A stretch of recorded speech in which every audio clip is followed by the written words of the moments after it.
trouxe na prática para vocês esse protocolo ele é bem famoso na oncopediatria e na oncohematologia adulto, que é o BFM, que é um regime alemão.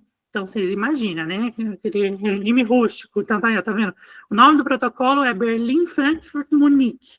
Então, ele é um regime alemão com doses altíssimas de corticoide, doses altíssimas de antraciclinas, ciclos que se repetem, que eu vou explicar para vocês. Então, o que o farmacêutico vê nesse protocolo? Quando me vem esse protocolo, o primeiro que eu falo, ai, que droga é esse protocolo? Depois, eu vou pensar em ajustes individualizados para esse paciente. Bom, primeira coisa que a gente precisa saber quando esse paciente chega, se ele é baixo risco, muito alto risco ou risco intermediário.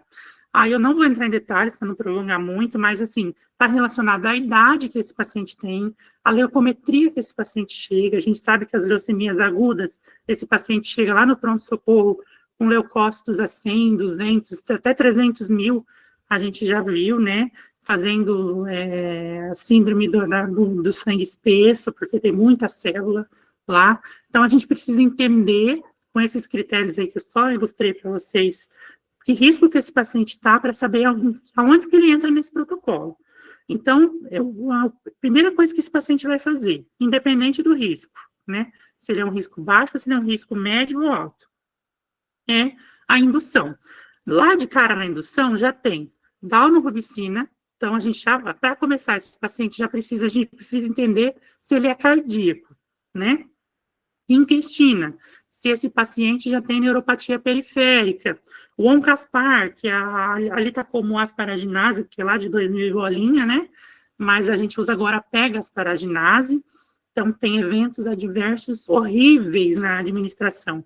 Quando administrado EV, pancreatite, então tudo isso o farmacêutico vê. A intratecal, os cuidados com a manipulação da intratecal, que tem que ser estéril, que ela tem que ser preparada, porque o neurocirurgião ou o hematologista vai fazer lá na medula o metotrexato para romper a barreira hematocefálica, porque a leucemia também acomete o sistema nervoso central. Tem a prednisona, que às vezes a prednisona não tem, só tem EVO, não tem EV, então a gente tem que fazer a conversão desse corticoide para metil, enfim, os corticoides endovenosos que a gente tem. No protocolo 1, a ciclofosfamida, que é nefrotóxica, então a gente tem que fazer a mesma com a antídoto. A mercaptopurina, que tem que dosar lá no laboratório, no sangue, a proteína para ver se esse paciente vai ter tolerância à mercaptopurina, né? A citarabina, que tem que fazer a profilaxia ocular, o farmacêutico indica, porque o médico esquece de prescrever. De novo, a intratecal, os cuidados com a intratecal. Aqui no primeiro, eu coloquei que tem em vermelhinho aí, que vocês podem ver, tá? Como MRD, que é doença residual mínima. Quantas intervenções eu já não fiz, que o teste tem que ser inferior a 0,001. Às vezes veio 0,01 e a médica se confundiu, viu um 0 a menos e já mudou o tratamento, já desceu esse paciente para o risco, que alguns protocolos fazem essa orientação, principalmente na oncologia pediátrica, desceu o risco do paciente, mas na verdade não era para ter descido, o paciente continuava em risco intermediário. E aí a gente vai lá ver a imunofenotipagem, ver que estava errado e fala, a doutora prescreveu MTX baixa dose hoje, mas hoje seria o de alta dose, né? E aí tudo isso. Esse protocolo M do BFM, que é o metotrexato em altas doses, então, o médico nunca sabe como alcalinizar o sangue do paciente. Então, aí vai nós falar, doutor, tem que colocar bicarbonato tantas ml, que a solução é a 8,4%. No soroglicosado, porque o soroglicosado ajuda a intensificar preparar mais o sangue do paciente para não ter toxicidade renal. Depois vem uma coisa muito importante, que é o folinato de cálcio, o leucovorin, para fazer o resgate da intoxicação do metotrexato. Então, que dosa no sangue tem um valor mínimo.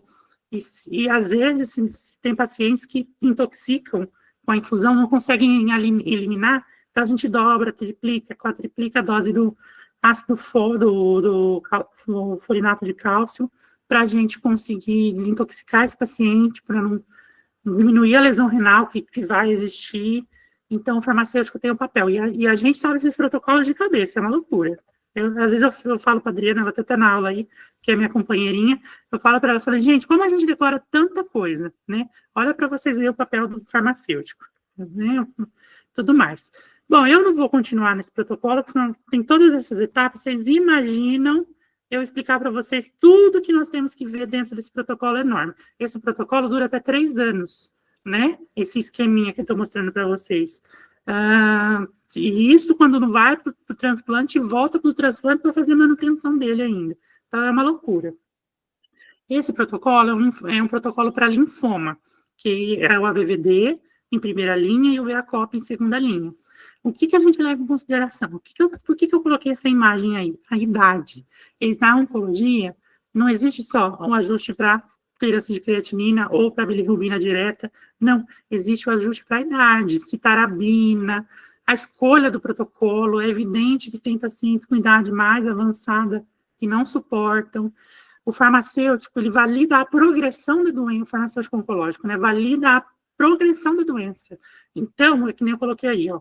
Se o paciente progredir, o que a gente tem para fazer? Imuno mais químio, imuno mais resgate com ICE, que aí fosfamida, carboplatina e etoposida em altíssimas doses, será que esse paciente aguenta? Ou vai ter que fazer, porque no SUS não tem outro tratamento?